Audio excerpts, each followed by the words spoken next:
Good morning, everyone. It's Joker, and today we are back with another slime video. And I know they're always super duper late, like Jubilee's already halfway over, but we gotta do it. The showcase for the free-to-play Protector Souka, the Dragon Newt Conductor? That's a title.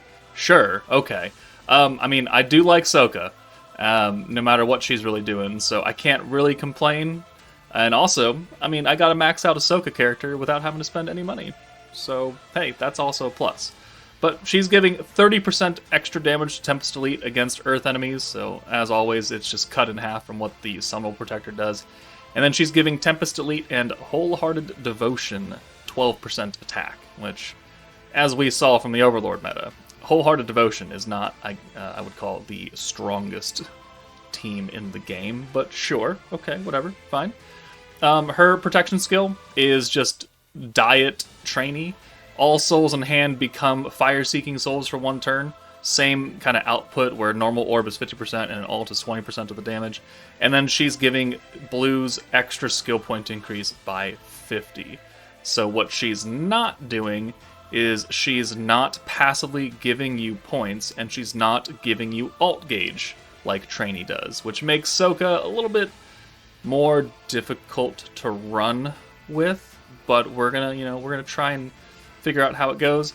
And her trait, if the enemy has attack up, she lowers their defense. So, I mean, cool.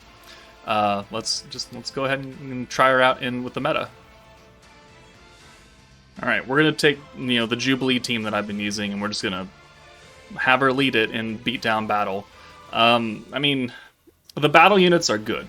The only thing that really holds this meta back is the Protector, and so if the primary Protector is kind of meh, it probably means the sub-Protector, the free one, is also going to be even worse than meh. But maybe we can just kind of pull it through with the power of, how good these characters are individually. Alright, I think this is Inferno 1, because they have 545k HP, and I think EX2 has like 100 something. So, Orb Change with Gob to turn 1, we'll bring Shuna, and we will bring in Rimuru. Now, since we're not getting any ult gauge from TREYNI, or from Souka, sorry, ults are not going to be as easy to come by, so we're really going to have to manage our damage output, and really, really try and push somebody's ult. Probably by using Benimaru or Gopta's Orb Change again, that works too. Okay. I mean, sure. We are also not getting that passive amount of points, which means that we are stuck at 58. So we might have 2 stacks of Souka. It doesn't really mean much now. Reamer has no orbs, so I'm just going to take him out. And we'll do the second orb change here. And that's about all we can do. So let's use our first Souka. No animation for her because she's only a 4-star, which is kind of unfortunate, but oh well, it is what it is.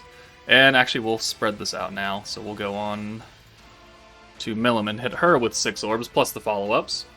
So at least the follow-up orbs aren't nerfed. Like, it's not like a 20% normal orb and a 10% ult. So that is nice. It does mean our damage output would remain the same, if given the circumstance. But not having EX ults readily available is really going to make this difficult. So I don't know if we can actually clear Inferno with this team. I wanted to try it and see what would happen. I have, I would say, low expectations. Alright, but we do have exactly 55, so we can at least use the Pierce buff now, and we can use another Souka. I'm running the protection gauge on Blue Charm. I don't really know if that was necessary. We probably should have put like the skill point on Blue Charm. And now that I think about it, because we just don't get that many points. Even with her 50% buff, it's still obviously not enough to fill up our gauge every single turn, and that holds us back a little bit. So, do we have an ult? We have an ult for Shuna. Okay. Again, Rimuru has no orbs. You love to see that. Okay, sure. Let's do... Ooh. Okay, we have enough. Alright, so let's do this, and then we can bring Gobta back in for a Reamer that has no orbs. We'll use the alt swap, and we'll just attempt to get as much gauge as we can for Shuna. Try and get that AoE.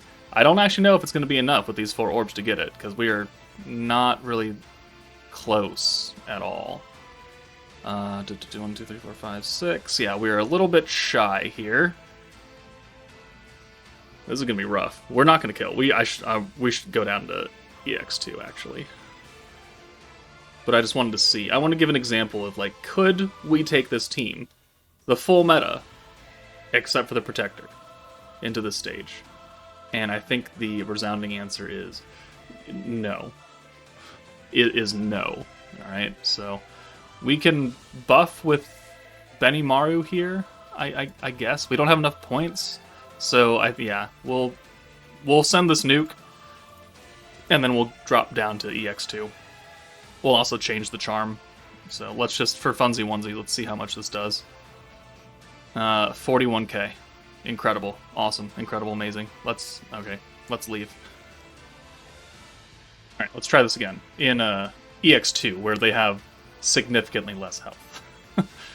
We switched charm. Instead of doing the skill point one, we did the alt gauge charm on blues. So maybe that'll help us even out the alts. And since, now they have like a fifth of the HP that they had in the previous stage, well, this might be a little bit easier of a time. And the AoE ult from Shuna, if we can get a few buffs on it, will actually make a difference. So, I mean, I've never been a fan of this team to begin with. I don't really like the team as it stands as a whole.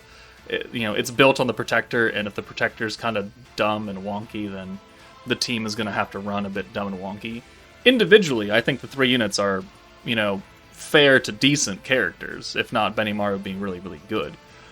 However, if you're saddled with a really bad Protector, things get a little not so interesting. So, Souka, by virtue of just being the diet version of a wonky Protector, means that it's going to run even worse. And it's not going to be very efficient, and it's the free-to-play Protectors are never going to be super game-changing, right? They're here to give you that little bit extra damage buff so you can take on at least EX2 with a solid team and be okay and get that free dupe of Gobta or whatever free-to-play that happens to be that month. But it's never going to be, like, big time. I'm going to go into Jubilee and win every single fight. And again, with the no Rimuru orbs. Are you kidding me right now? Okay, well, let's send this against Ranga, and I mean, they're already almost dead, so even the single target ult from Benimaru, I think, with some orbs and the follow-up will probably kill 2 of them, if not 3 of them. So, let's see, 1, 2, 3, 4, 5, and 6. Okay, so, Souka, I think, is not going to rank very high. I'll tell you that right now, and this is her showcase video. I'm using her to get a video out, that way I can say that I did a video on her. And that's about it. Okay, Benimaru, do we have enough points for another full convert plus an alt swap? The answer is no. Okay, well, Benimaru's going to have to live without that then. You come in, Rimuru. You're not going to get an orb either, so let's just convert again. We also don't have the Pierce buff active yet, because we've spent too many points trying to do this bullshit. I don't know what to say. Like, I don't think... I love Souka. I don't see any really redeeming qualities about this Souka, though. Free-to-play character, weird team, weird kit, follow-up orbs. The free-to-play Protector, Erin, that came out with the Gods of Destiny team, I also didn't much care for her, because I just don't really like the follow-up orb gimmick. And it doesn't really bring much to the table. Unless you have some alternative means, like a lot of stacks of burn or something, where the fire orbs will then help you. But here, we have 94 points. Okay. We're 1 point off. So maybe I should have brought the goddamn skill point charm. Oh, boy. Alright, well, let's get Benimaru in here. Or Gobta. And we'll do the Pierce buff. Right? Or, well... Okay, so we can do the physical buff, and then we can do the element buff from Hinata. There you go, because Rimuru hasn't contributed anything here, and not because he's worthless, but because they just did not give him anything. Alright, so I think with this, Shuna will be able to wipe because the stage isn't very difficult. We have 2 buffs on, and then we would have whatever follow-up attack came after that. So I think this will wipe. I was mistaken. We will wipe here, though, and then Hinata with the follow-ups will kill. Alright, and then we also had the actual follow-up orbs themselves that would have killed anyways. So hooray, we beat EX2 with the full meta and a free-to-play protector. Who would have thunk that we could do that? Man. Alright, let's find one more place to put her.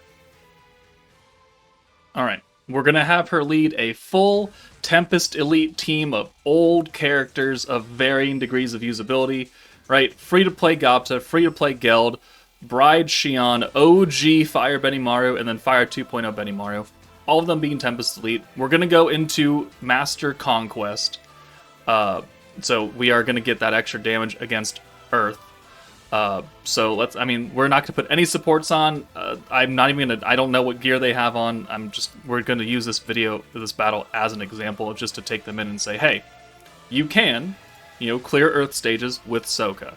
Mainly because of that extra damage buff. The follow-up orbs may have an effect, but even with low gear, it might help you out in the future.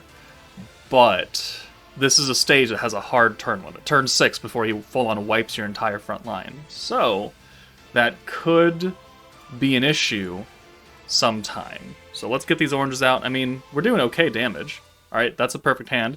I totally forgot that the stage nerfs blues, so that's awesome. We're also going to get stunned here, so you know what? How long are these blues nerfed for? 2 more turns? Let's just get them out of the way. Alright, can we get just a full hand of green? Oh, okay. Hey, we dodged 2 stuns, so that will actually help our point gain. Let's bring Fire Benimaru in for Gapta, since we have so many of his orbs. And we'll just do a butt ton of damage here. Well, butt ton being subjective, right? It's good damage. But we are coming up now on turn 4, so we do need to start doing actual damage here, and we have no blues. Benimaru has a couple orbs. I wonder... is there anything we can do here? Like, realistically? Yeah, we could do this and burn him a little bit, and then send 5 greens. Yeah, let's do this. Right? This works. This gets us Souka as well, so maybe on this turn we can do some follow-up damage. We can actually take him out. There's some burn. Alright, the blues are, again, nerfed. We can... Ooh. Let's instant damage him. Let's give ourselves the attack buff.